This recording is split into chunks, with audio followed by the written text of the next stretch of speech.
Bam. There you go.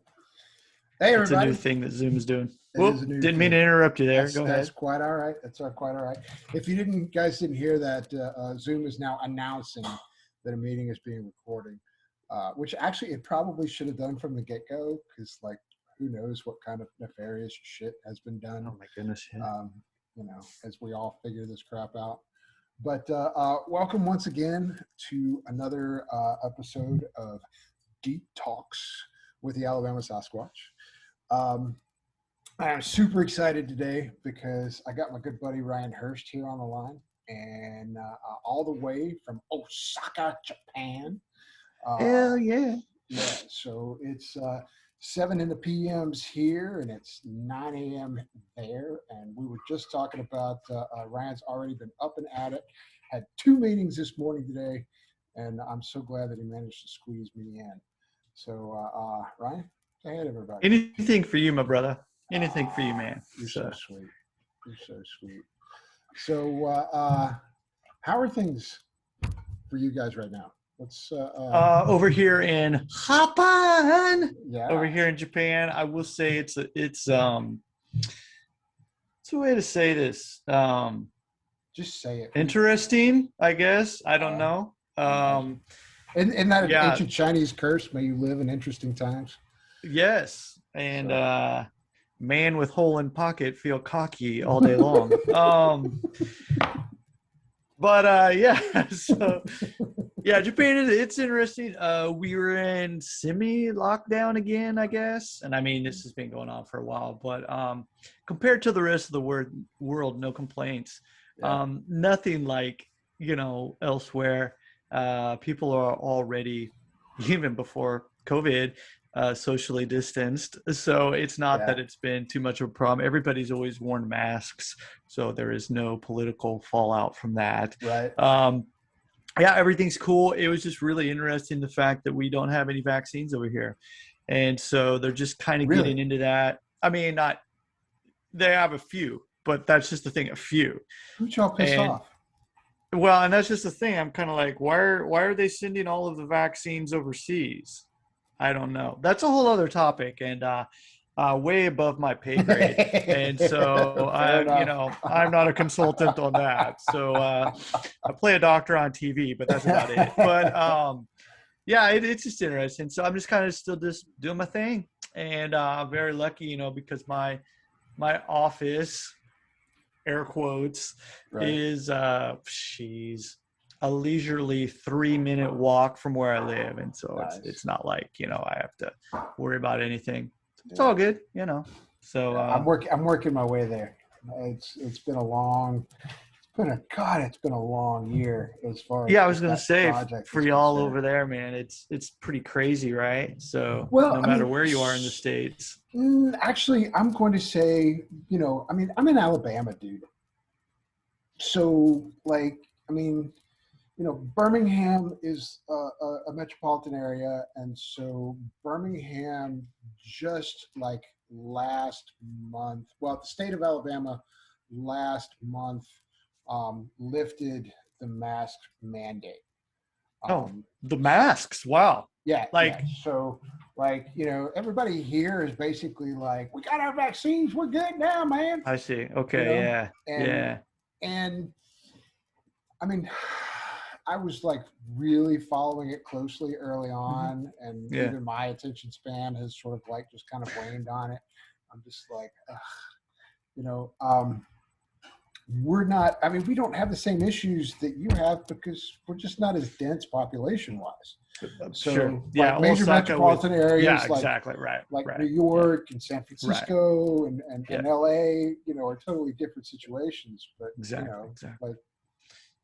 No, that makes sense. And, I'm originally from Wichita, Kansas. And so my folks over there are saying the same thing. So it's just different. And, I mean, of course, I'm I wouldn't say very, but I'm, of course, in tune with what's, happening in Australia and in Europe and, especially Spain in that area, just because work-related stuff. And so it's interesting to see things from the outside as well.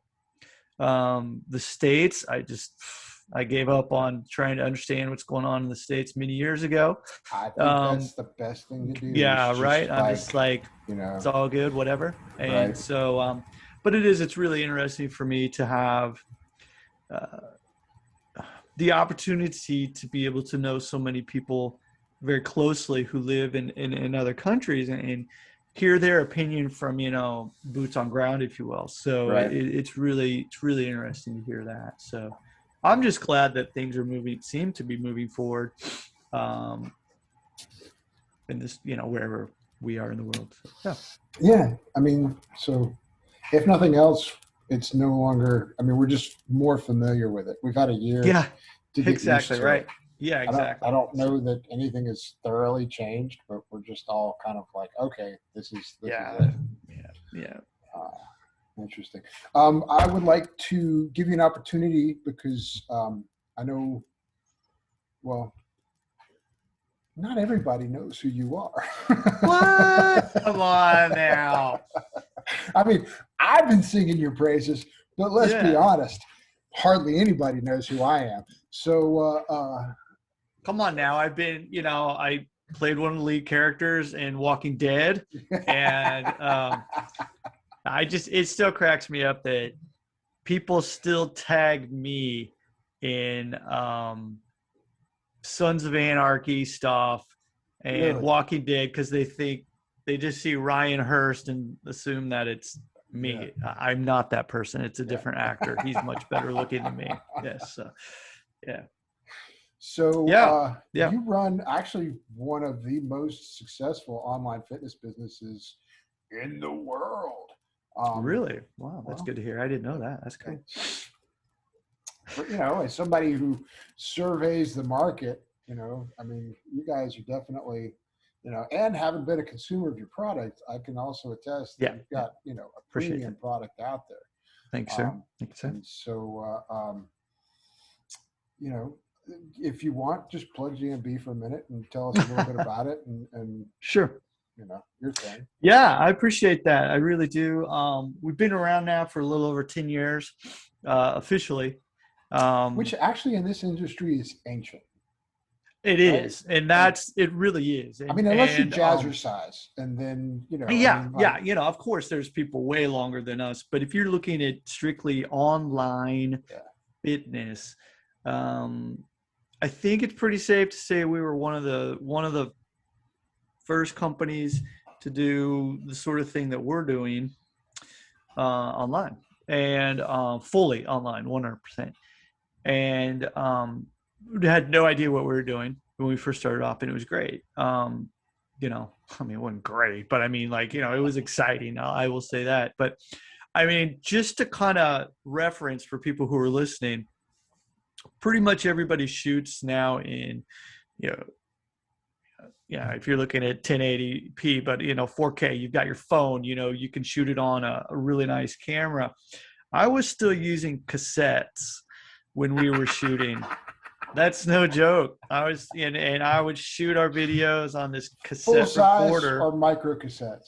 They were micro. Right. We graduated from VHS, but they were micro, and I would have to shoot it all and then scroll through. I'd put all that crap Oh on my my computer and God. have to scroll through, and sometimes the tape would screw up, and so then I would go back and go, crap, I gotta go reshoot that. And so, like, I mean, was what it was. And I mean, that was only, I think it was only the first year, and after that, actually, our first few products, if you will. Rings One, which is our very first official product. We had one before that. We had a product before that, but it wasn't officially under the umbrella of G&B. And Rings One, I shot everything myself, edited it all myself. Andy and Jarlo, Jarlo Ilano and Andy Fawcett, they're my business partners, and we started together. And Andy marketing and Jarlo writer and articles. Andy comes from, we're all martial artists, so I'm kind of all over the place here, but our backgrounds are all mine's gymnastics and martial arts, and Andy's martial art education, and Jarlo is martial art, and he doctor of physical therapy. And so we do have interesting backgrounds, if you will. We each bring something unique to the table, but what brings us together is martial arts. And the thing is our martial arts were different, and I think that was a really good thing. But yeah, and then Jarlo, his things, writing and focusing on the articles, and I would shoot, record, and at that time literally record, and film stuff. And yeah, we do that. I do all the editing. We do the YouTube videos that way and everything like that. I would create the programs, and then Jarlo and Andy check them over and make sure they make sense, and then we just do it. But I think it was like a year later, though, what I was getting at, we actually brought someone in to shoot. It was great. And I didn't have to, do it. That was the first time that I didn't have to do it. But then that was the first time we used a DSLR camera, or that person used that. And that was P1. So that was our second program. And then we all ended up going to Hawaii, the three of us, to shoot Floor 1, which is the most ridiculously enormous program in the world, because Andy and Jarlo were in it as well. So it wasn't just me, but we learned a lot since then, basically, is what I'm trying to say. And so, a lot has changed over the years in terms of not just how we do video, but how we actually present the videos. We're up to, I think currently, and so bad that I don't know the exact number. It's horrible. It sounds like I don't know the age of my kids or something. But we're about 20 employees now, which is ridiculous. We started the three of us, and we're just like, literally like, let's just try this. That was it. There's our business plan. Our business plan was, let's make some cool shit.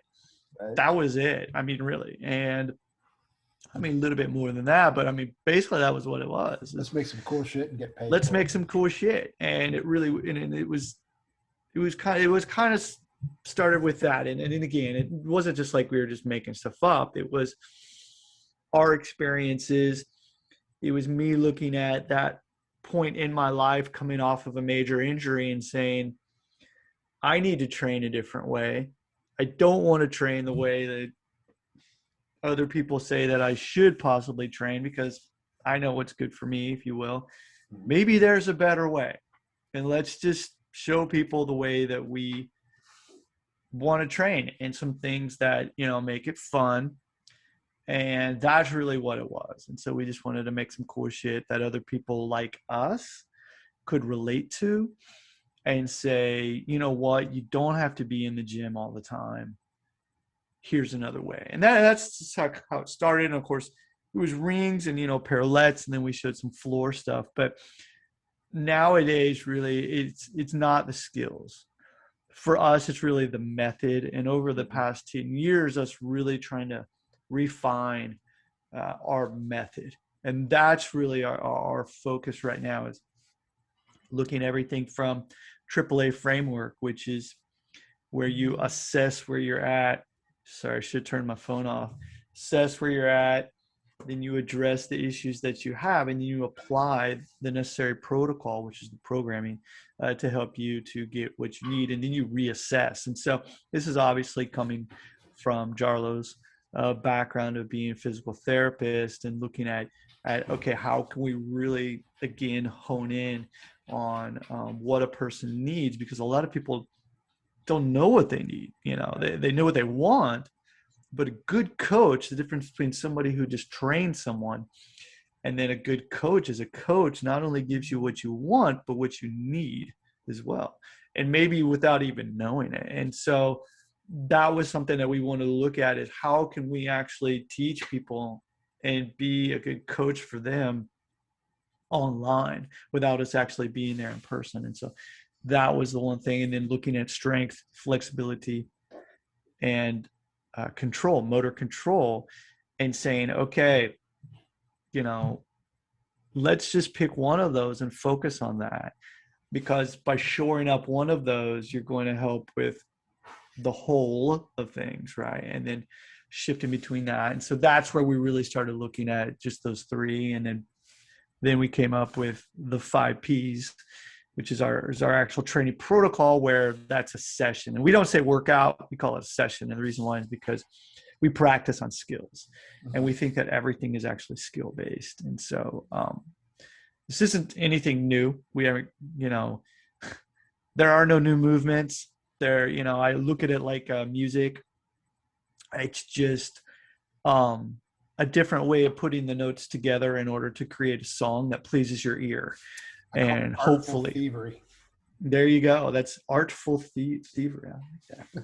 But yeah, and that's just kind of what it is. And because with our martial art background, it really stemmed from that. And we're not saying that we're just teaching martial arts or anything like that. And the big thing about everything that we're doing in G&B is, why are you needing this? That's it. And that's why it's not, okay, this is the program, this is the best program in the world, and this is the only thing you need. No, we don't believe that. It's, how can we help you to be better at the stuff that really matters to you in your life? That's it. And actually having you not exercise just for the sake of exercise.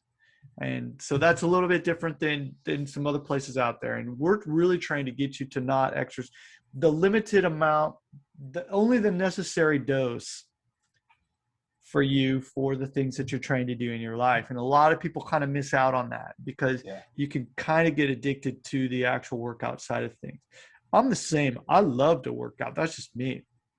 That's my job, and I have the time and the resources to be able to do more than most people out there. But really though, everything that we're trying to do in G&B is say, all right, let's assess what's going on with you.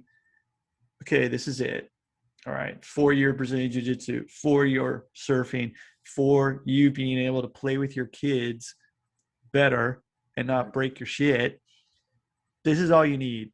And it's going to be a little bit different for everybody. But the thing is, for example, just even going through one of our programs, that can be for so many different people. And the reason why is because as you're going through it, it's not just the skills, it's you saying, all right, the reframe that we ask you to have is, when you're performing this skill for you, is it about strength, or is it about flexibility, or is it about control?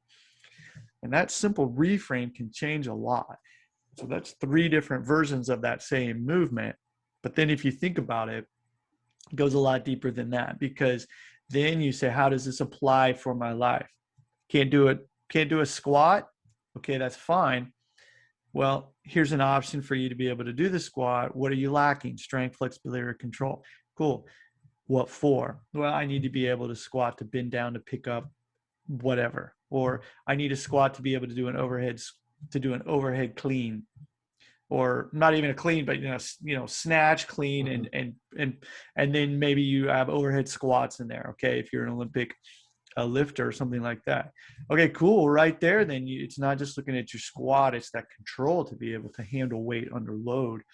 And therefore, making sure that your flexibility in the squat is solid and you have the strength in that end range, it's going to carry over. So, we don't use any implements, barbells or anything like that. But the thing is all we're trying to do is help to make the other things in your life better so that you can be able to enjoy those things on a deeper level. So just threw a bunch of stuff at you, a lot more to it, but basically, kind of where we're going with all of it. Yeah. Well, that's one of the things that I love about your programming is that it is so universal. That it starts from a place where you literally need nothing but some space to work in and yourself. Yeah.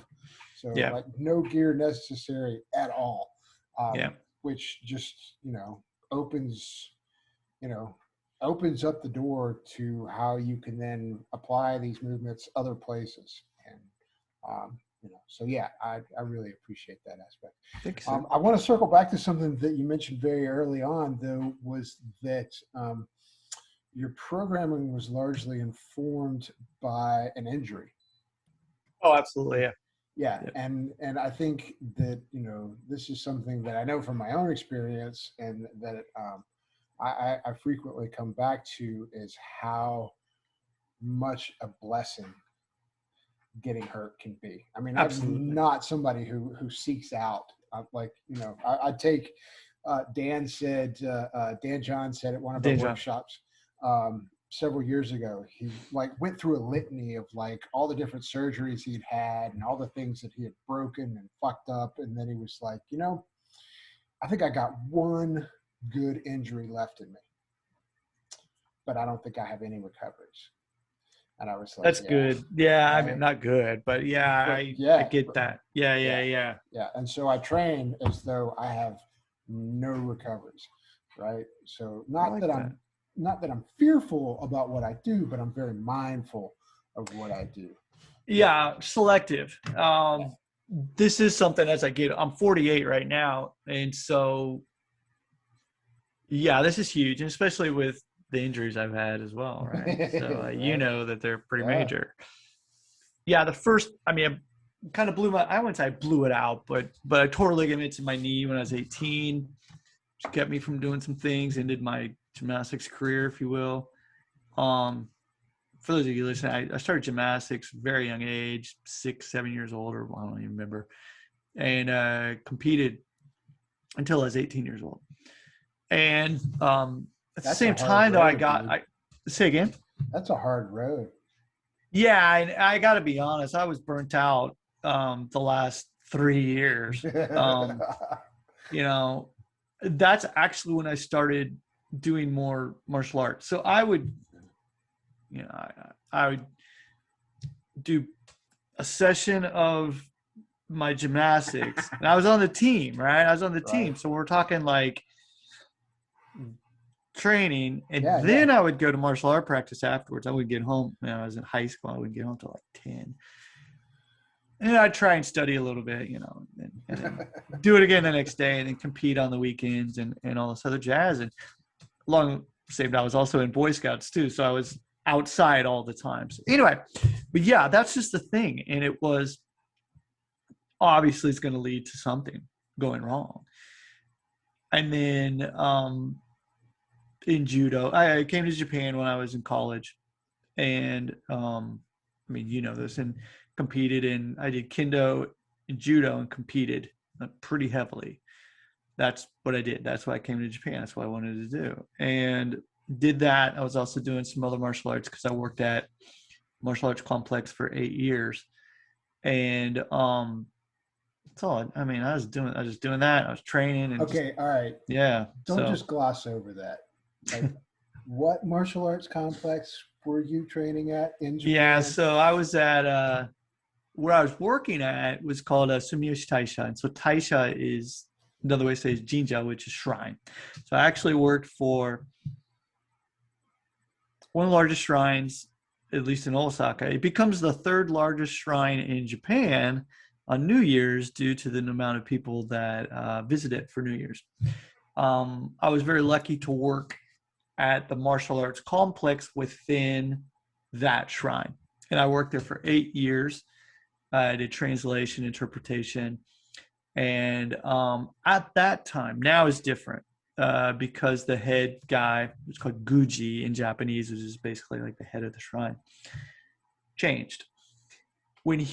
So after 8 years, I was actually being groomed to take over as manager of that martial arts complex. My boss at the time was a phenomenal guy, just absolutely phenomenal. He, huge mentor in my life, told me I needed to quit the martial arts complex when that new guy came about, because he said, you do not want to work under this guy. He says, your life will be miserable. And he said, you need to go out on your own. And that is when I went out on my own. So after those 8 years, I started my own company. And at the time, I was like, but I want to work here. But he was like, no, trust me.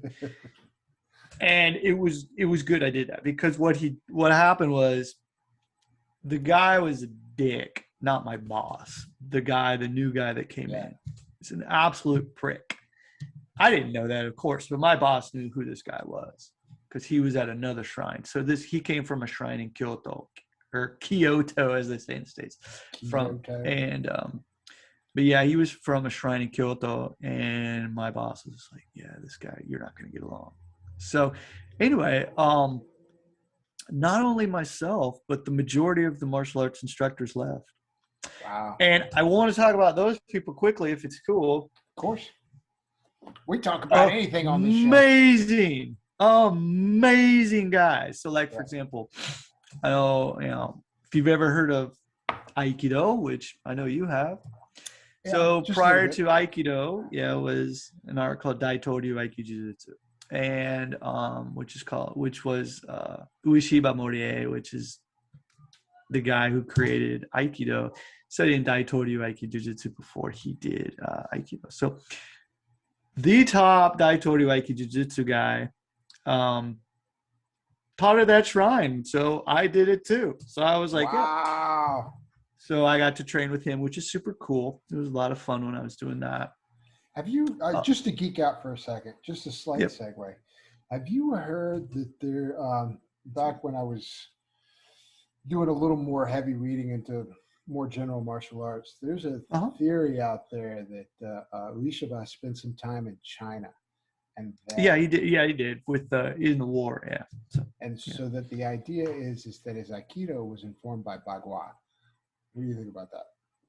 I don't know. I do not know about that at all. This is my opinion on literally everything. Everything that we experience and we study is going to influence things after that. It's just my opinion. Yeah. But, I mean, if you think about, example right now,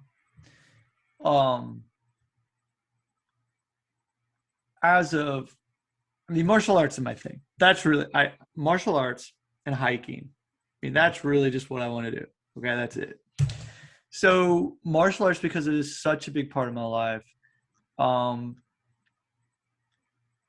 the past few years have been crazy with G&B. I've continued to train, this with my Brazilian Jiu-Jitsu and things, but I've really gotten back to heavy into rounding out myself once again. And so again, I'm a couple degree black belt in Shorinji Kempo, and I've got black belt in Aikido and Kendo, Iaido, Judo.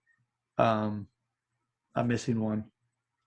Doesn't matter. But the thing is, stand up, the grappling, the striking, the kicking, the floor work. That to me is very important.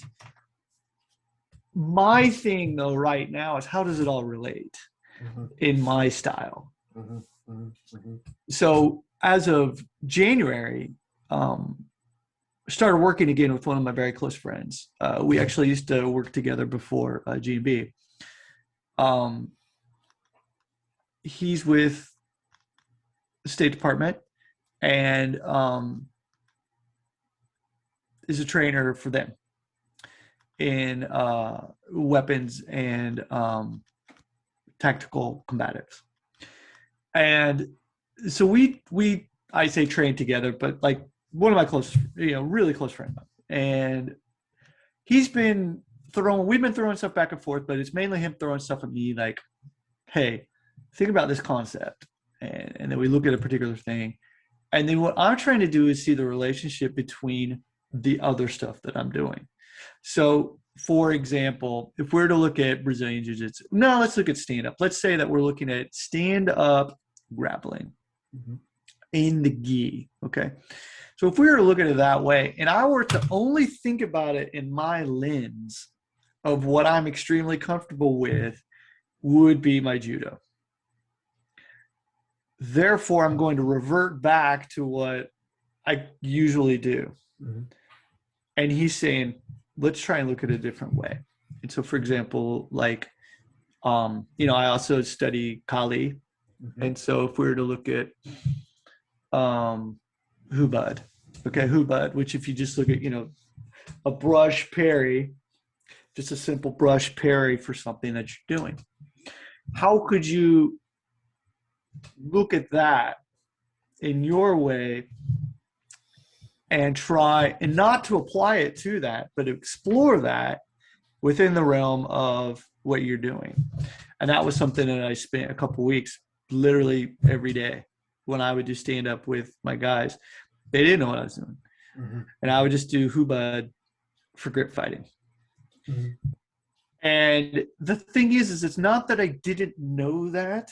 It's that looking at it through a different lens and completely changed the way that I was doing things, which opened up opportunities for certain things before that was limiting me by only thinking in a certain way. And so what I'm getting at is that we can have these experiences and we can learn certain things and we can get stuck on thinking that is the way. That is how martial arts start. And there is a specific reason for that person wanting to do it that way or need for that person to do it that way. And they do it and it worked really, really well for them. They were successful with it. And that turned into their martial art, right? That's just what it is, right? Mm-hmm. And the problem is that people down the line lose sight of why that was originally created. Mm-hmm. And people then say, well, my martial art's better than you, and my sensei can kick your sensei's ass, and my dad is better than you, and you know, I have a bigger dick than you, and lose sight of the fact that it's not about that. It's about how is this relating to you in what you're needing it for. Mm-hmm. And this actually is coming back to G&B and how we look at things, because we're not trying to be like, hey, everybody, G&B is the best, get G&B tattoos. No, we don't want that. It's sort of like, so no, get that sorry. Were you just going to say, yeah. I was going to show it. Yeah, well, we can't be friends anymore, man. I'm sorry. Damn. I'm sorry. Thanks for the interview. Yeah. But yeah, it's like one of those things where, I mean, you see this, and I love Brazilian Jiu-Jitsu, you know. I've been training it for a long time, man. But there's so many people who are just Brazilian Jiu-Jitsu is the way, the only thing you need in your life. I'm like, cool. If that works for you, that's totally cool. Sakuraba put that to rest. Yeah, you did a pretty good job of that, right? I thought we'd But yeah, and this is something, though, recently I'm really going deep into, and that is in my own personal life. And I'm sharing a whole lot, but I mean, it's you, so I'm just like, blah, blah, blah. But it's kind of like, all right, great. Okay, where am I in my life? But then also looking at like, for what? Mm. And that's the big thing for me. And so if we were to look at actual, I don't like to say self-defense. I say self-preservation. And so, you know, a lot of people think self-defense and think it's like a punch to the face or a kick to the balls or something. And to me, it's self-preservation is, first of all, trying not to put yourself in a position where you're going to have to need that stuff. Amen. Right. And then when you are happen to notice that there is a change in the atmosphere, if you will, how can you bring that back to a calm as fast as possible? And, you know, getting the hell out of there, using your words in a way that's going to be good, putting your ego aside. So when that stupid idiot next to you cuts you off, you don't give him the finger where he might pull over and pull the gun out and whatever, you know. Yeah, he cuts you off, whatever. Did anyone die? No. You're good to go. Someone could die or whatever. Some idiot in a bar says something and whatever, okay? You know, but this is the thing. You know, I'm trying to work more towards that because I'm 48 instead of 25 where it used to be some guy hit me on the train and be like, motherfucker, what you want, you know, and being stupid like that, right? Just thinking that I was tough, you know. So anyway, but yeah, kind of going back to what we were all talking about, like I had the opportunity to work with all of these different instructors, and it was really cool to be able to work with these people because I was a foreigner. I got away with a lot of different stuff, like being able to go to different classes and train with different people and not piss them off because I was dabbling in different stuff. Yeah. Right. And that's kind of where I was going with all of this. And so, and that led to a lot of super, super cool stuff that I got the opportunity to do. Like, for example, I worked there. Then the coolest thing, one of the coolest things I've ever got to do, which is train at the martial arts complex located in the Osaka Castle. Now, tell me how cool that is. White boy from Kansas walking up to a castle, knocking on the door, getting to train on the mat with, you know, all these different people. So when I was in university, I got the opportunity to train my instructor. I lived with my instructor. So I was a live-in student called Uchideshi. So I was living with my instructor, and he was involved with the group, which were the police officers in the Japanese self-defense force. And so I went trained with them, literally got my ass kicked every single day, and I loved it. And then every night we pretty much get drunk together, which is also another whole cool thing. It's Japan, right? You know, it's like you get on the mat and you beat each other up and then you go get drunk. It's just what they do. And the big joke was that I might have my black belt, you know, in whatever art, but I'm like 5th degree black belt in drinking. That was my instructor's, you know, big joke. But they drink a lot up north, man. It was crazy. It's cold. I mean, what are you gonna do? Yeah. But yeah, the thing, you know, and I come down here, and I was really lucky, thanks to some of the places I worked at and the people I knew, to be able to continue to work with the police. And so then I ended up going to Minatoku Keisatsu, which is Port Authority Police here in Osaka, and I was actually on the team there, and so I was on their team and competed with them. It was a lot of fun. But again, yeah, it was just like martial art. I was doing that, and then I was doing Shoreji Kempo, which is a standing striking. It's a striking, throwing, kicking art, which was great. I loved it. And we got Ed Parker Kempo. Yeah. We know what Kempo is. Yes, Kempo, exactly. And so Kempo, this is a little different than Ed Parker's stuff, which I think Ed Parker's great.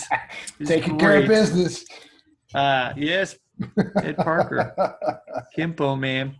And this is a little bit different, but I've actually, you know, studied this year, as a matter of fact, been going through Kempo, the American style Ed Parker, been working on short 1, long 1, short 2, long 2. Really? Been doing those forms recently quite a bit. And the thing is, and this is what it is me really having the opportunity with my buddy I was talking about earlier, who he said, hey, listen, man, let's work on this, and maybe good idea, you know, and broaden your view on a lot of different things. And so that's really what I'm trying to get at, is that I think it's good to have a base in something in order to have that foundation. I think it's very important to be able to know how to move well. I think it's very important to have that strength, that flexibility, and that initial motor control. And once you have that, I'm not saying that everyone should branch out and try and do everything out there, but not getting stuck on thinking that one way is the way. I had the great opportunity to attend a workshop with Dan Inosanto a couple of years ago. And so, and remind me, I'll tell you a story, but keep going. Yeah. So that is Dan to a T. Like, I mean, yeah, like he's guru. Always, yeah. He's, you know, he's what, 76, 77 years old. Yeah. Yeah. And he's still seeking out new white belt experiences everywhere he goes. Like, well, this is my story for you. So one of my GMB trainers, his name is Junior. He was actually one of my very first trainers in GMB.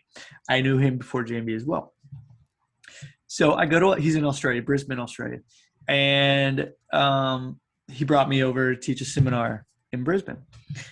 And he's always talking about his mom, and his mom ran this martial arts studio in Brisbane. Okay. And I'm like, okay, whatever. Yeah, cool. Yeah, that sounds great. And I walk into the studio, and his mom is Cookie. Cookie is, I'm sure you know who Cookie is. Yeah, So Cookie, absolutely. I do. if you know if you're into you know, Guru Dan and Santo, then you know who I'm talking about. So holy crap, you always Cookie, man. She's like, yeah.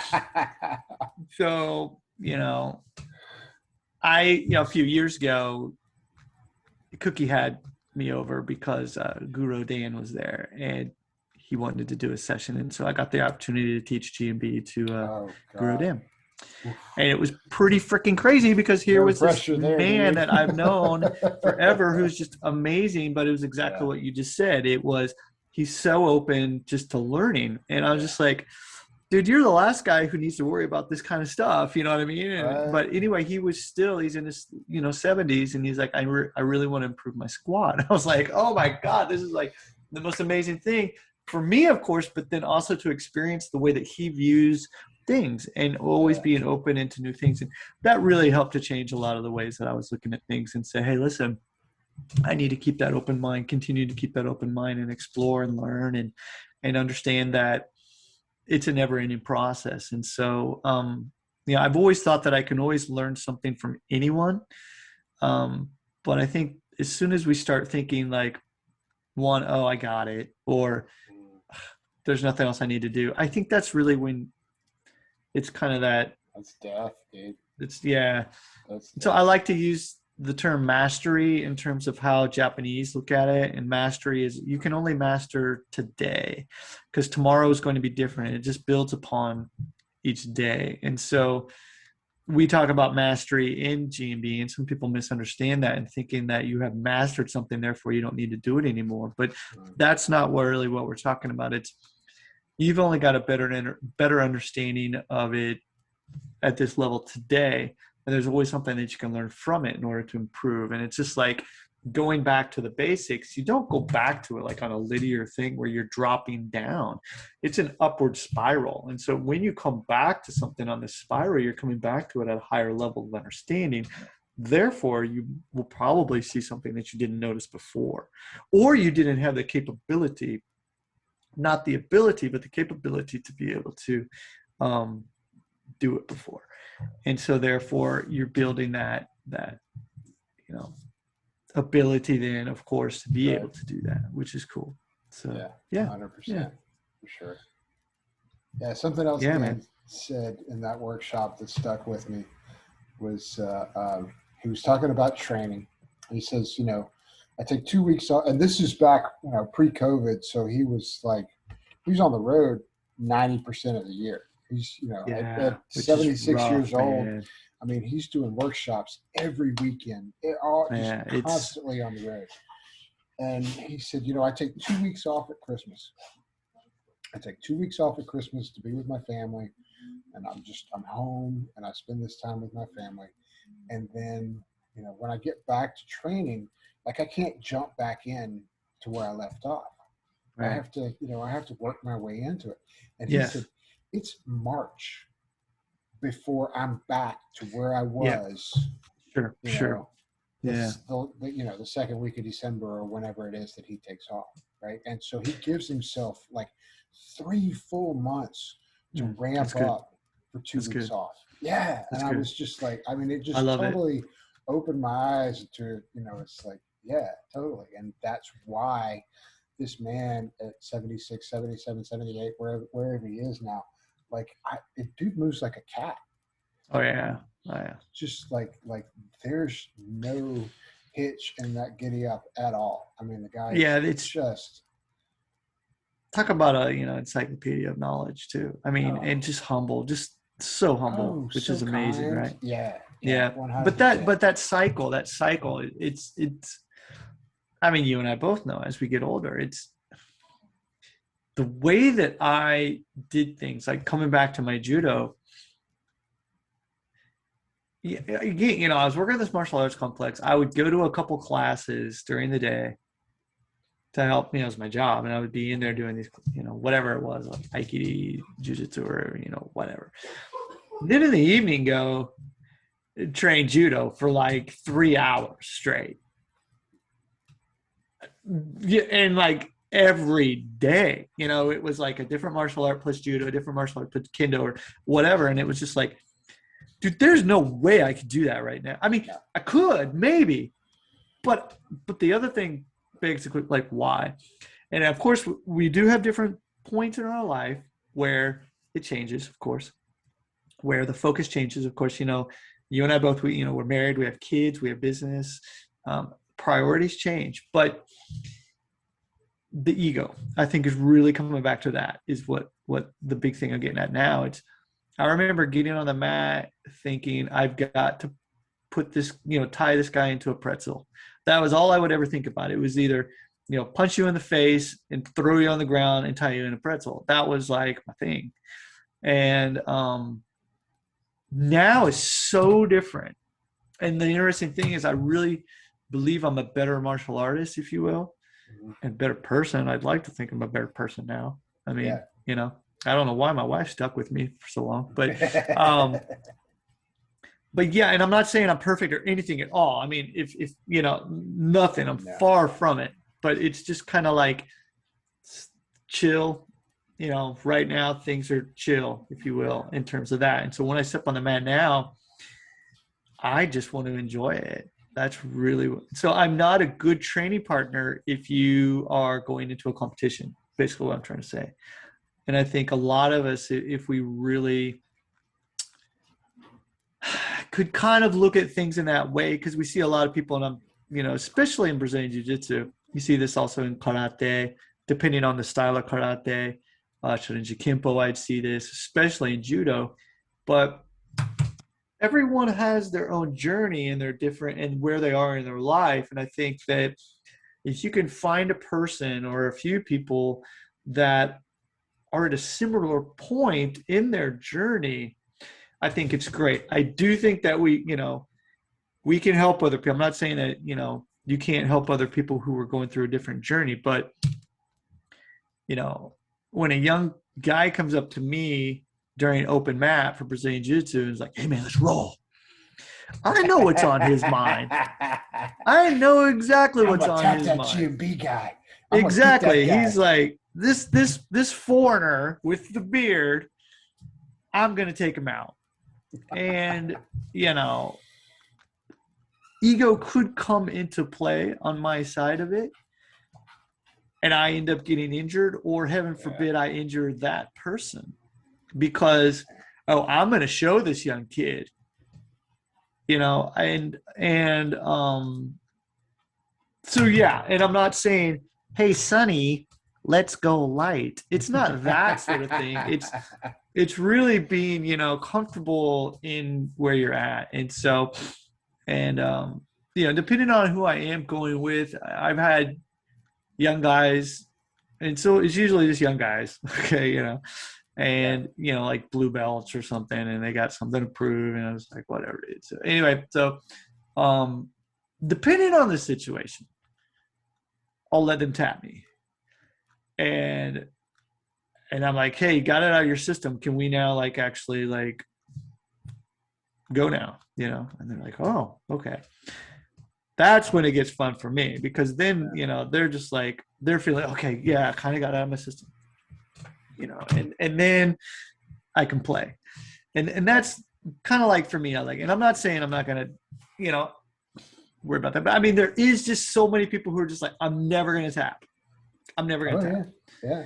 And I'm just like, that's fine. That's totally I know those fine. Guys. I've seen them. Yeah. I've seen guys that have, torn shoulders because they weren't going to tap. Yeah, man, right? I'm just like. And you're like, dude, you're training. This wasn't even a competition. Right, exactly. There's no shiny trinket that comes from this, right? Yes. We're training, right? That was one thing about judo that I will say I did kind of like, because you'd be training and some guy'd get you. It doesn't matter his age.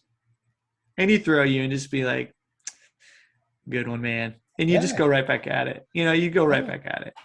You just kind of just be like, fuck. But then you just be like, that was good. And I kind of like that, and that, I mean, I didn't like how I felt the next day every day after judo practice, waking up going, oh, I'm an old man and I'm only 33 years old. You know, I am so. too big to be hitting the ground consistently Oh, like that. You know, yeah, that's just brutal. yeah. But I do remember, I remember,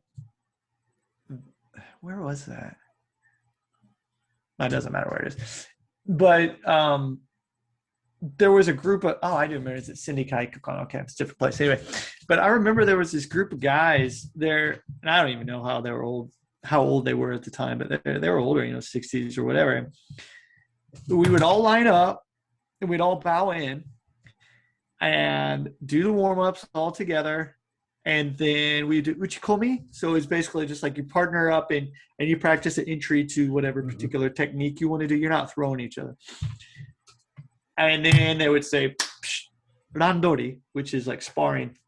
And they would break away and just immediately go in and do newaza, the groundwork. Mm-hmm. And I remember looking at this like, they're not going to do stand-up? And now I'm like, totally get it. And you know what I mean? Because I was like, which is the thing that I think is super cool is that they're still participating, they're still doing it, but what they're saying is they're like, we're good. I'm good. Yeah. We're good.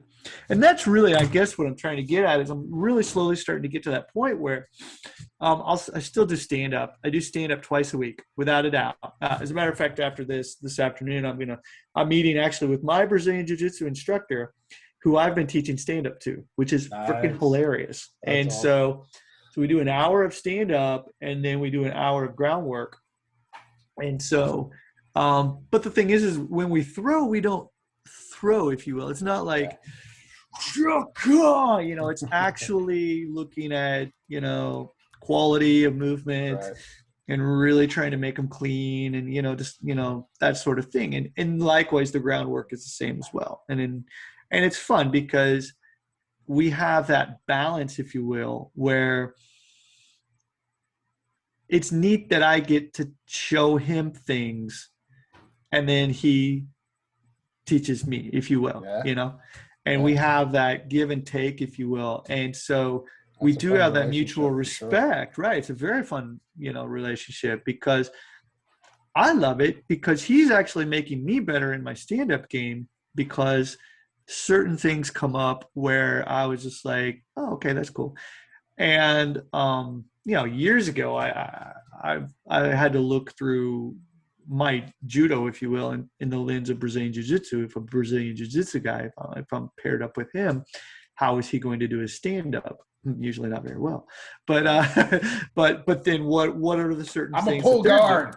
Well, and that's just the thing, and that's a big thing is not letting that person pull guard. So that's a big part of the thing that my instructor and I play around with. And me putting myself in that position of pretending to be a Brazilian Jiu-Jitsu guy pulling guard, which what I'm saying actually has taught me how to pull guard better, which I hate pulling guard. I'm not a guard pull. To me, that's just weird, okay? But it makes sense. In the lens of Brazilian Jiu-Jitsu, it totally makes sense. In the game of Brazilian Jiu-Jitsu, that makes sense. But it's, not something that I would normally go to. But again, like I was talking in the beginning. Well, yeah, and so that's you make a very fine point right there, which is the distinction of the game of Jiu-Jitsu versus, like a different lens. Exactly. Self-preservation. Which absolutely. Like, and, and that's it. I'm not forced into an altercation. I am not going to pull guard. Right. Yeah. But you could end up in that position by chance, but that's not going to be your go-to thing. Hold on, I'm going to scoot around on my butt on the ground and do this. It could work, but this is another thing too that I thought a lot about. And people are probably going to argue with me about this, and I'm like, cool, that's great. In my life right now, I'm at an age where we can talk about things and it not turn into an argument. I'm totally cool with that, as long as the other person is open with that. But I don't want the person on the bottom to be facing upward. My goal is I want to be on their back Mhm. or I want their stomach on the ground, Mhm. or them facing the ground. Yeah. So turtle position or something. And so that's just something I think a lot about, because that doesn't allow them to use their appendages, Mhm. you know? And so, yeah, this is something, it's just funny, and really that's my game right there. I mean, there you go, everybody. There's my strategy. I mean, if I'm standing, Yeah, but if I'm mid-range, if I'm on the ground, my game is I want to get get on to your your back. back. Yeah, I want to of get course. behind you. That's me. That's my whole game right now. That's something I'm really focusing on. And it was just interesting because my Brazilian Jiu-Jitsu and I were talking about, the instructor and I were talking about this the other day, and I was just like, well, I mean, like, letting the guy pull guard, I get that. That's in the game of Brazilian Jiu-Jitsu. That might be something, and if you have a good passing game or something. But what if you could get to that person's back as soon as possible, so that Mhm. you almost preempt him being able to do that? I mean, perfect world situation, of course, but I mean, in the lens of game, of not self-preservation, because if something like that happens and it was go-to time, then I'm pulling my folder and I'm putting my knife into your leg even before we fucking start. I mean, let's just be honest. If there is a situation that calls for that, I'm not going to try and grab No, you. we're I'm not going going to to play. try. That's It's not a right. game anymore. It's Yeah, right, and I think 100%. that's a big thing too. And working sometimes with people who don't have that mentality of, well, okay, if it's a self-defense situation, I'm going to do this move. No, you're not. No, you're not. No, I'm sorry, you're not. no, you're It's absolutely not, and that's a whole other topic. But this is where well, if he does this, and then I would grab him and choke him out. What would you do in this situation? I'm like, all right, After I crap my pants? Well, all yeah, right. yeah, exactly. I mean, you're gonna piss yourself. Okay, you're gonna be sweating so much, and and who knows, if it's a violent altercation, you're not even gonna know Until that it's you're in done. a violent confrontation until you got smacked in the back of your head. Until it's And over. And then you're trying yeah, to that's figure the out what thing. the hell just happened. Right. You know? So this is where, for me, I think it's very important to say, all right, okay, martial art, originally, what, like we said in the very beginning, originally that person had specific reason for doing things the way that they did. And it upsets me, to be honest. I don't want to say upsets me. I'm just like, whatever. But like when people say, I teach self-defense, and then they show a bunch of techniques. Like, no, you teach a martial art that is specific for those particular things. And that's perfectly fine. That's what I'm getting at, is that there's nothing wrong with that, as long as you don't try and teach my daughter a technique and tell her that this is all she needs in order to protect herself. Yeah. That's where I'd like, oops, stop. Yeah. Good to know you. You can eat a dick 100%. straight up. See you. Bye bye. Yeah. So, I but 100% that's agree just me, with though. that. That's No, just me. I don't, it's not just you, because I totally agree with that. I mean, I've got, over the last several years, I've found myself in a position where I've been teaching, in particular, women's self-defense classes, and really struggled with how I designed that class, because, and I tell them, I'm like, look, first off, this series of, no matter how I structured that class, like whether it was, a 5-hour standalone class, or whether we stretched it out over, 12 hours over 6 weeks, it didn't matter, because I'm like, look, you're not going to leave here with anything other than concepts. You're not going to leave here with anything other. But what I really hope to teach you is that this is something that you never, ever fucking want to get into ever. Right. And that, so that I can drive home the importance of situational awareness, and, spidey sense, and trusting your gut, and not getting into these situations in the first place. Because, like, you know, on any given week, I'm training martial arts, either teaching or taking, a minimum of 6 hours a week, sometimes Mm. more, right? And I don't want to get in a fight, period. Right? Yeah. Right? Do Yeah. not want that, right? I hear you. I hear you. And so, for you to walk out of here and feel like you're now like empowered to defend yourself, no, right? Mm. If you walk Yeah. out of here with that feeling, then I have failed. Now, by the same token, I don't want to scare the shit out of you either, and Sure. have you leaving here Sure. with this sense of paranoia. But like, it's super important to me that you have an honest understanding of what it is that we're talking about, right? Right. And Yeah. anything less is a disservice. So, Absolutely. so yeah, I I don't. totally agree. Yeah. Yeah. I agree with what you're saying. I'm not qualified to teach self-defense or anything like that. Bullshit. Um, no, Bullshit. I really believe that, and the reason why is because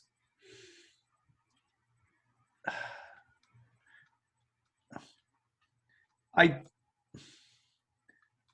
it's a tough one for me. Again, because my views are so strong on this, because they differ with some of the things that we see out there where people again thinking that self-defense is a technique-based thing and that you can teach empowerment, as you said, through thinking if someone grabs your wrist, do this.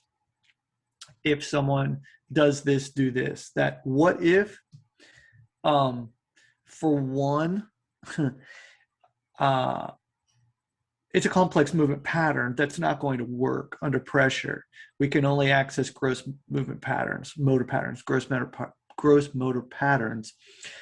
But the other thing too, Mike Tyson, I'm going to paraphrase, everybody's got to play until you get hit in the face. Exactly. And like I said before, it's kind of one of those things where you don't know. It's similar to, I've got a lot of experience in competing in multiple martial arts. It still scares the crap out of me every time that I get on the mat to go roll. And we're not talking competition. We're talking just literally just roll, spar, whatever it is. And to think that I'm ever going to have or be the biggest, baddest, it's never going to happen. I think there's a couple of great books that The Gift of Fear by Gavin de Becker, yes, I think is a fabulous book. I'm right now reading Meditations on Violence by Rory, I think it's Rory Miller. I apologize if I said that wrong. Rory Miller, I believe he's a Sergeant Rory Miller. Fascinating book. He was a lot of experience, but prison, worked in the prison and did a lot of that. But Meditations on Violence is pretty amazing. And I do think though that situational awareness, just being smart, not putting yourself in particular situations is a big thing. I think when the shit hits the fan, though, I think the biggest thing is being able to flip the switch. And I think that a lot of people not being able to flip the switch is huge. Yeah. 100%. And flip the switch is what what we were just talking about. Can you do what is necessary in order to go home safely? Anytime you get in an altercation, you're not going to walk away like the movies where you do the 1-2 and you walk away. It's cool. No. You're going to get hurt as well. And just understanding that, I think, is a very big thing as well. And a lot of people we're not able to really train that, if you will. And because we never know what we're going to do and how we're going to react under pressure, because each situation is so different. And that's where, if this, there, I don't believe that. I just don't. I mean, you can watch YouTube, you can watch all these things where these martial arts black belts, they have all this experience, and then they think, okay, if this person attacks me, okay, great, this person, but there's always going to be more people, and that's the way you have to think. And so what you did on the mat in your pajamas is not practical training, in my opinion, for things that are out there. And 100%. Sorry, I'm kind of going deep on that, but yeah. No, and you're absolutely right. I totally agree with that. It gets back to a martial art is a finite game, Yes. There are rules. There are certain Yes. things that you cannot do within the parameters of your martial art that allow your martial art to work, right? And so, I mean, just looking at Brazilian Jiu-Jitsu, like the Mhm. very first thing I cannot pluck your eye out with my thumb. It's not allowed, right? Yeah. I cannot pop your testicles, you That's what I was know. just gonna say. I can't give you a little twerk down there, like, So, yeah, I like, can't pull my knife out and shove it into your leg while we're rolling. So and so to think that any of that is sufficient against somebody for whom there are no rules, um, right, is yeah. not. And even beyond that, and I always have this conversation in my classes, and again, I'm trying to walk that line between being real and freaking them out, right? Hmm. Because I don't want to be like the scary martial arts instructor that's Yeah. that suddenly you're like, holy shit, I'm not walking outside my door. Yeah. But but I mean, particularly because this is a women's martial arts class, there's a very real question that you have to ask yourself, right? And is, would I rather be raped or be dead? Yeah. Yeah. Right? Yeah. And then to consider the question of, you know, if I'm willing to be raped in order to not be dead, it's also possible that I could be raped and dead, right? So that there's the distinct possibility, so that if I go passive, just like let him do his thing and then just get it over with and I'll deal with it afterwards, that might not be enough, right? And then now you're in a position where, you're in an even worse place. And I can't answer that for anybody, but Yeah. And I think that's, yeah. And you have to have that yeah, conversation with that's yourself. huge. You know, Yeah. It's tough, right? oh, I mean, it sucks. I mean, yeah. it really does. But you know, I will, if you don't mind interrupting. I no, mean, I go think ahead. one thing, if we're just looking at self-preservation, again, the topic typically comes back to thinking it's an attack or something like that. So I think one of the things, there's two things that I think can benefit us, any person out there, in terms of self-preservation, is staying healthy, taking care of your body, both mentally and physically. And so I think in that case, um, physical activity, also martial art could be good if you look at it in terms of having a better understanding of how your body moves, being comfortable in uncomfortable positions, if you will, Being not comfortable moving thinking. around another body, I think, is really important. Exactly. Yeah, Sweaty yeah. person, and oh my goodness, his sweat just dropped into my mouth. I'm going to throw up. No, it happens, right? Or Whatever. even It's just the just gross. physical act of, like, I've worked with over the years a number of law enforcement officers, and Hmm. just in like drilling with a law enforcement officer and realizing that, like, you don't know how to move around another body, right? Like, we're not even in an intense sparring type situation, but just like, say, working a Literally hookah walking drill, around. like, Right. Right. or Yeah. using or redirecting, getting to the outside sector or anything like that. Yeah. Like, you're Yeah. just like, you've got no concept of what that means to move around another moving body. Like, that is that's huge, and you can't teach that in just a seminar. Yeah. I That's mean, that's an yeah, ongoing exactly, practice. man. Yeah. Other things too, like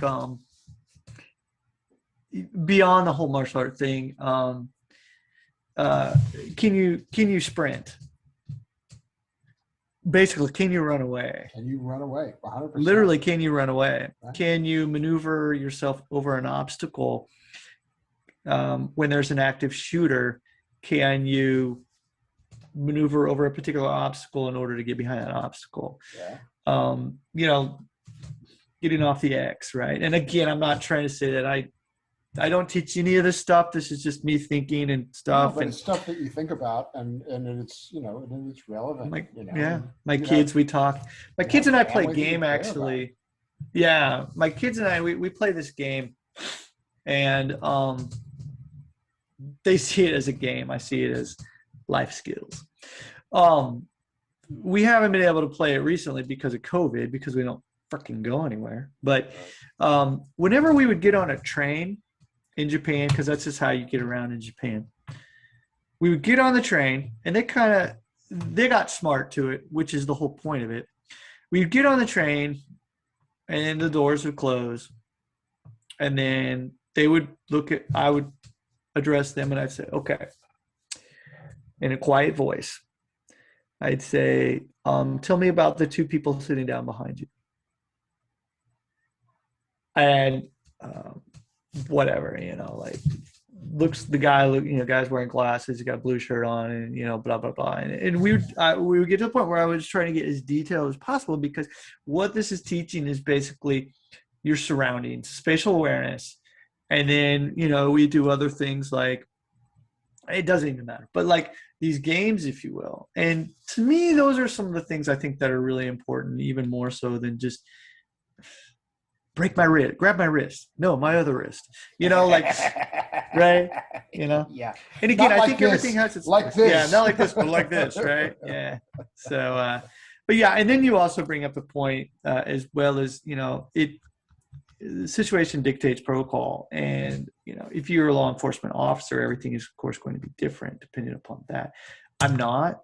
I don't live in that world. I'm very lucky, in the sense that I also live in quite possibly one of the most peaceful countries in the world, safest country in the world. But this is also something that I do worry about my kids, because it is so safe. Their spatial awareness is at a lower level. My wife, holy crap, dude. We'll go to the United States, and I constantly, like to this day, have to remind her, sweetie, don't wander off by yourself and do that stuff. Like we'll be in like some, I don't even know, like I don't know the stores over there anymore, but Target, I know there's Targets over there, right? She'll like wander off, and I just like, where the hell did my wife go? And because my kids will do the same thing because mommy did it. So it's okay, right? Because it's, in Japan you do that. And it's Japan, you drop your wallet, and 5 minutes later somebody runs, I've been chasing you down a train, get your wallet back here, and I hear somebody running up behind me huffing and puffing. I turn around, get ready to smack them in the face or something, which is, they're like, here, I put another $10 in there because it looked like you needed gas money. That's Japan, right? So, but my wife did mention this the other day. We were, where were we? Somewhere, and it was my kid, my daughter, and a girl left her cell phone on the table as a placeholder to go up to order food. Wow. Because she wanted to save her spot. Wow. I was like, and my daughter was like, Daddy, look. And then my daughter was like, in America, they probably steal that phone, right? And I was like, yep. And I was like, that'd be gone. So, but yeah, Daddy comes from a horrible place. Yeah. Back where I'm from. Yeah. We have this joke. My daughter was visiting Ireland several years ago, and she was just commenting about, especially in the countryside in Ireland, it's the same way.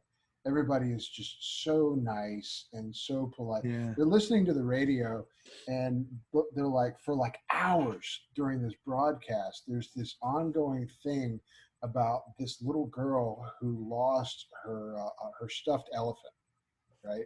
And like all these people are calling in, and they're like, "No, I haven't found the elephant. But, it's so funny. I've got a bunny. Would she like a bunny? I could bring the bunny by." It's like, you gotta love it. Yeah, 100%.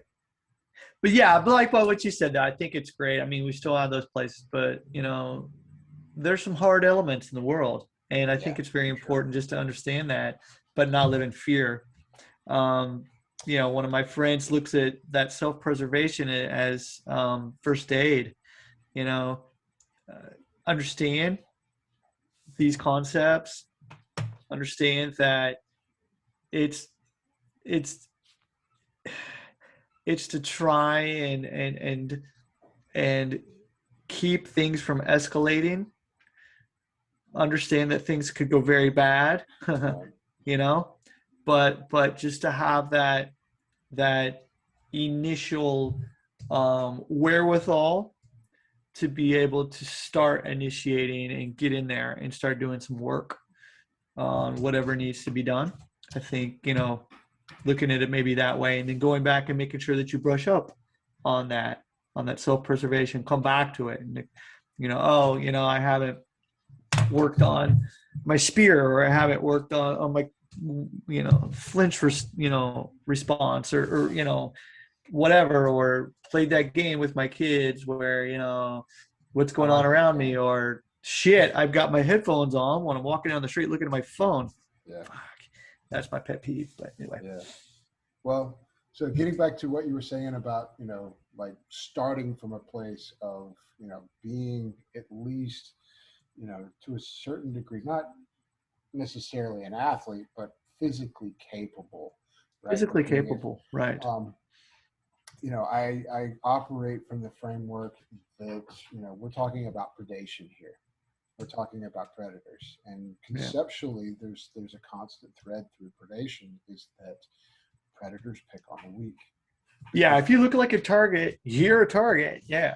Predation is an inherently dangerous exercise. If I'm going to, say, mug somebody, right, I'm taking a risk. It's a violent act, and in a violent act, anything can happen, and so I could conceivably get hurt. So I'm going to pick the easiest target. Absolutely. It's the wild. It's 100%. Right. And so lions are not going to choose the strongest whatever. They're going to look at the weakest thing in the herd. And a lion that gets injured, like going after a wildebeest or whatever, and he gets a gash in his leg. Yeah, dude, you got 3 days. You got 3 days before sepsis sets in, and that lion's dead. So you had that was your last meal, buddy. But understanding that and starting from a framework of just don't look like a victim, right? So don't hunch up and have your eyes down into your phone, avoiding the world, right? Stand up. Yeah, Make look eye around. Contact. Look at the around. world. Know what's around you. Yeah. This is the other thing I like to say too. Look up from time to time. Like literally look up, because it's amazing how pretty much everybody in the world they're only focused on this. Well, nowadays is this, but like here, there's other stuff in the air. Look at the trees and whatever. I mean, but again, you could come to the thing where, when I travel with my family overseas, the big thing is, and this is, me, I love this kind of stuff. And from my Boy Scout days, like wherever I go somewhere, I want to know the lay of the land before I go out there. Prepare. Be prepared. Be prepared. That's it. So I'm not going to pull out this enormous map and consult my map in the middle of somewhere with my tote in the back for someone to come by and rob me or whatever. So, I mean, look the part too, I think is very important as well, and just be aware. But yeah, just like what you said. So I think it's good. But I think coming back to the physicality part of it, I think one of the best things that we can do for everything in life is really look at our physical health, and you just need to be good enough. And this doesn't sit well with a lot of people. They think, well, why would you not want to be best or perfect or whatever? All I'm saying is work to be good enough at what you want, and just continue to be good enough today. Over time, that's going to get you quite far, probably better than the majority of people out there. Instead of trying to be perfect and only spending so perfect today, and then 3 days you don't do shit, and then that turns into a week, and then you feel bad because you didn't do something. No, just be good enough and be consistent in being good enough. Or thinking in terms of the 98% that Chip and I talk about, is that if I can't be perfect, then there's no point, right? So that I think, especially here in America, Like if I can't be, if I can't be Mike Tyson, if I can't be, the ultra alpha, then what's the Yeah, point? right. Yeah, Right? yeah, Why am I going to put all this effort into it if I can't be, if I can't win? If I'm yeah. not So many. guaranteed to win, Yeah, then, you know, yeah, yeah, and yeah, so yeah, man. that, yeah, I think that is a huge blind spot for us, particularly as a culture, Hmm. because, we're not willing to. I, so I started my martial arts career with I actually started with Tai Chi and then graduated and did some Kung Fu styles for a while. And so it was interesting here in the States for the Kung Fu community because Shaolin Temple was basically getting established as a tourist destination. And Right, so right. Yes. so Yeah. people were going to Hunan Province and studying, Right. into Shaolin, and they were studying, Yep. and so they would go and they would get trained by some 12-year-old kid Yep. who had been doing wushu since he was 3 years old and was phenomenal, right? Just moved like in this amazing way, and they'd come back and they'd quit. They would just stop entirely Yeah. What's because the like, point, man? what's the Yeah. point? I'll I never could be never that do good. that. I'll never Right. be that good. And I was like, the point is this is fun. I suck at this now. I'm always going to suck at this. I feel that way Yeah. about my jujitsu. I'm like, Yeah. I mean, like, I'm. dude, I'm 50 years old. I turned 50 this year. Like, I'm not the oldest guy in my class, but I'm one of two of the oldest guys. You should And totally quit. I know, right? You know, rolling with guys that are 20 and 30 years old, Yeah. Right. you Yeah. know, But and again, like just what you said is fun. I mean, it's fun, in GMB, if you go to the site under our kind of like little motto is play with yourself, right? and tongue in cheek. But the thing is, it's like, yeah, yeah. I don't know. I just So think it's what? so funny too. If you even fitness too, people, I think take themselves too seriously, and they don't play enough. And by play, I'm not talking about swinging around on the jungle gym bars and things like that. That's fun, but like really look at it in exploration and a playful way. And I think we'd all be better off. Well, the majority of us out there would be better off just trying to enjoy it for ourselves. Yeah. Yeah, So yeah, 100%. cool, man. 100%. So, what's a typical day look like for you these days? Typical day for me. Um, pretty much every day is the same.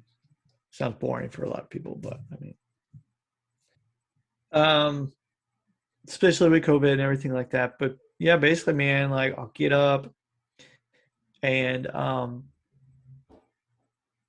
over here the schools didn't close down, so the kids are still going to school and whatnot. So it's just basically, they're getting ready for school and head off to school. My daughter's in junior high and my son is in elementary school. They do that, and then yeah, I sit down and have a cup of coffee with my wife, and then I just come into the gym. And what I do, the first thing I do in my day is I review my code, if you will. I have a certain way and things that the way I want to live my life, and that I've kind of refined over the past couple of years. And I always read that every day, because it helps me to stay on track. But the thing for me to stay on track is it's not goal oriented. Those things aren't goal oriented. Yeah. They're more kind of like my commandments, if you will, for myself. Like one is um excel in my work. That's one. That's very broad. And each day is different what that means, right? But that's just one of the things. Excel in my work, whatever that is that day. I really like And that. that could be like, for example, be a better listener for the people that are needing my coaching instead of me just blabbing away. Like, what does that mean, in the day? I don't know if you don't mind. I'll look at a couple of them. I mean, like, Yeah, please. Take care of my physical health by exercising, eating properly, and getting the rest I need to recover and rebuild. That's number one. So that's just example one. So it's not like I will do handstand push-up. No, whatever that might be. It's simply looking at, okay, my first foremost thing for me is the health part of my physical health, because I need to be that way for everybody else in my life, because this is my job, right? Mm-hmm. And then other little things like, take care of my physical surroundings by keeping them in order. And so this is just basically like, if you live in a pigsty, then that's how it's going to be, right? And so, the way you do anything is the way you do everything, sort of thing, right? And so, just like other things, like mental side of things, and like for me, it's a big part of my mental side of it is I love to read. So that's a part of my thing, is continue to read as well as learn languages, because how big of a part of that my life that is. Yeah. And I know that for me, for the creative side of things, but also helped me to keep going. So it's not just work, right? It's what are these other things? But the things I do are very simple. Another thing that I have down here, I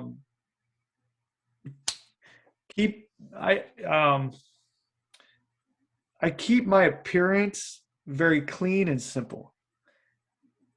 And so, like, I don't want to have this big bushy beard. I mean, it's cool. I think they look cool. It doesn't work on me. Yeah. Me having my hair long, it just doesn't work on me clean.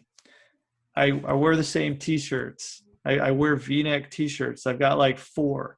That's it. I've got a dark blue. This is my dark blue. Got a black one. I got a gray one. I got very dark green. That's it. I mean, it's just like, how exciting is that, right? I mean, it's just like, but that's just the thing. And so, like, little things like that. And a big thing for me, do not waste time. I will not waste time, and I'm going to choose how I spend my time with whom very carefully. Hell yes or no. So like hey man, you want to talk? Oh yeah, I'll do that. Yeah.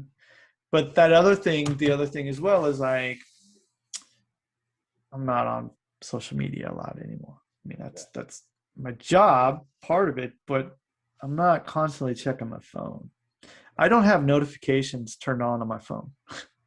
Nice. So like if someone sends me a message on Facebook, you might not hear from me for a couple of days. Sorry. You know what I mean?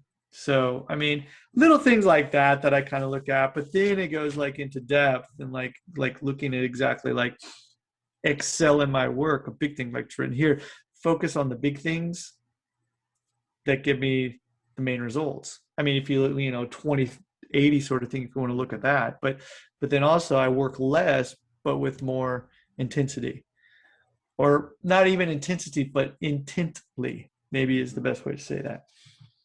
So, I mean, that's also looking at like my martial art as well right now. I want to refine and hone the things that I have and work on getting those cleaner, because I know that will actually open up more opportunities. Let me see other things that are right in front of me that I might have missed before, but also allow me to continue to step on the mat for as long as possible. Right. It doesn't mean that I'm not open to learning new techniques and things, but I think that, again, like I said before, just like in GMB, the better you are at the foundation, the easier it is for you to access new techniques faster. And if you're only chasing techniques, then you're forcing it instead of really coming back and honing and focusing on that. And then I think, again, you see things. So like I mentioned before, like my game is, we're standing, I want to get to your back. Cool. It's not that I just literally jump onto your back and try and get there. There's looking at, okay, what is, in my case, certain gross motor patterns that I can hone that I know are going to work in multiple areas. If this guy does this, I'll do this. No. I don't do that anymore. Because my game has completely changed. And I'm not just talking about Brazilian Jiu-Jitsu. I'm talking about my judo. I'm talking about, my stand-up or striking, and kicking. And I'm okay. It's okay. If I play my game and I focus on this concept, that's what I'm about right now. It really is concept. I'm working with this white belt right now. So he comes a couple times a week. And I asked him, I said, hey man, are you open to like a little bit different way of training than you've been training at this other place, at this other Brazilian Jiu-Jitsu place? And he's like, well, explain it to me. I said, listen, I'm not going to teach you techniques in the beginning. I'm going to teach you concepts. As a white belt, I want to help you to move better and get comfortable surviving. He was like, yeah, let's try it. So I've only been working with him for, I would say, not even 6 months. It's only about 4 months now.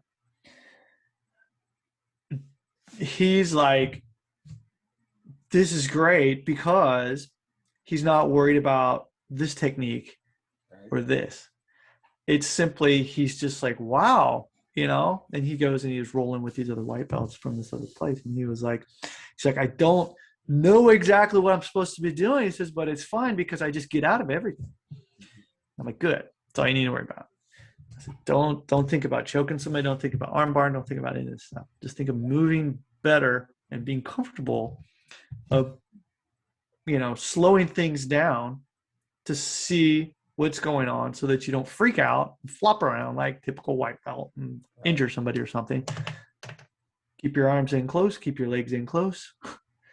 And just move and survive. And so we're just doing these particular concepts, and it's a lot of fun to look at it that way because, it's funny over the years with me, and especially in judo, come back to judo because judo is my main thing. One of those things where I'm like, oh my God, this is allowing me to continue to do judo and do it in a way where it's not only fun, but mentally, it's allowing me to see other things without reaching, if you will, and pressuring myself to think that I should be doing new things. If that makes sense. Experience, of course, I do know that experience comes into play here because obviously if you're doing things for a very long time, you're going to have the resources and the access to be able to put yourself in particular situations. But again, what it's doing is I'm saying, all right, what would just be the concepts to look at? So like my big thing is this, okay? Doesn't matter if it's stand-up grappling or what. Make a hole, fill the hole. That's it. All right. Here's defense, okay? Close the hole, move away from the hole. Yeah. I mean, yeah. You think about that, okay? If I'm here and the guy's protected here, I need to make a hole and fill that hole with something, okay? Same deal if we're in judo and we're here, I need to make a hole, fill the hole with myself. Yeah. And then it's just the next part. Then the other concept is kuzushi. Kuzushi in English is take the person off balance the person, okay? Off balance, rotation. That's a throw. That's a takedown. That's whatever. And well, what technique? Who the fuck cares? Okay? Okay? Make a hole, fill the hole, off balance, rotation. Yeah. And then, because really, if you think about it, that's the same too, is I could make that hole and fill the hole with myself, or I could position that person's foot to the side, making a hole, and then I take their ass and fill it in that hole. That's the takedown, which turns into a rotation along with the it's the opposite then is the rotation, and then it becomes the off balance. So, which in essence is the same. But so these are just the concepts and stuff, and then so in that way, other little things, elbows in. elbows in. And this is the big thing with the white belt guy that I was working with, because when we were looking at grip fighting, like a raccoon reaching out to try and and I'm just like, all right, man, let's just keep your hands right in front of, like, hey, I don't want to fight. All right, think of it that way, which is my natural posture anyway, is right here, right? Yeah. This is it. And just from here, if something comes into your space, you have the opportunity to choose what you want instead of you reaching out and whatever. So these are just the kind of concept. And again, those are just a few that I'm talking about. But this is what I'm looking at, like, pretty much. And, I refer to all my notes and things like that. And so, like, you come back to my day, and I kind of went off track there. But really, that's it. And looking at, I don't want to do more. I want to do less. I just want to be able to do it more efficiently.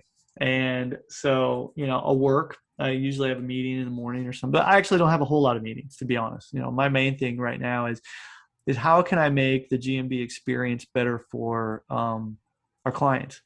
And so that might be, like, right now, literally, like today after this, what I'm doing is I'm looking at one of our programs. I'm saying, okay, in this particular portion of the sessions,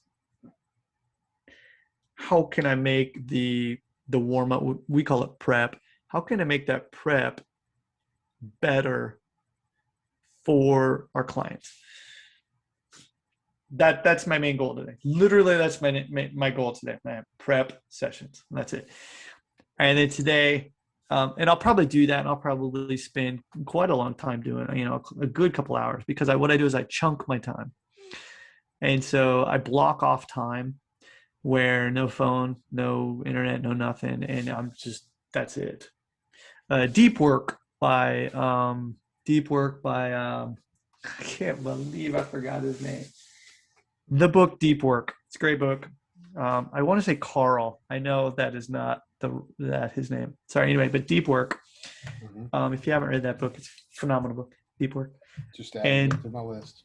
And that's it. So there's a couple books in my life, real quick, while we're talking about that. Deep Work is one of them, but a life-changing book.